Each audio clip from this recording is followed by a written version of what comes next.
In talking to a number of directors over the last couple of days, I'm sorry I don't get a chance to visit with everyone by virtue of the pace of the scheduling.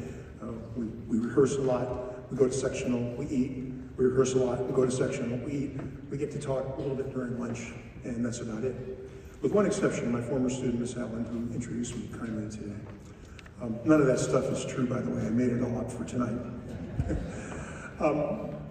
It's terribly important, as we work with young people, that they understand the reason as well as the why.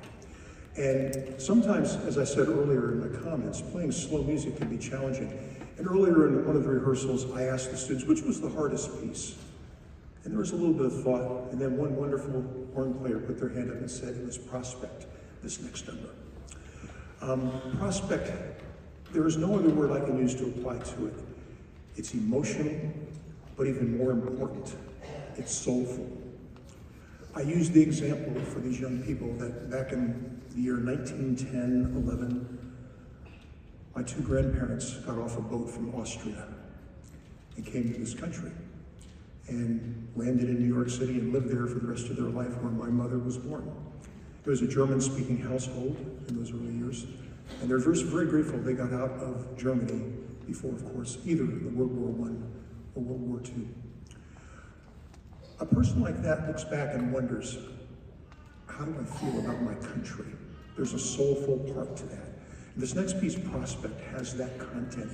It's almost spiritual in its connotations. It has that feeling fullness of life, which is so important to people.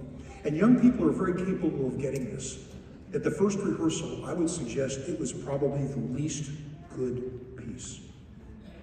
It was the hardest piece for them to get their heads around and get close to. I would suggest it's probably not the favorite of many of them now. But believe me, they are playing it much more soulful at this point.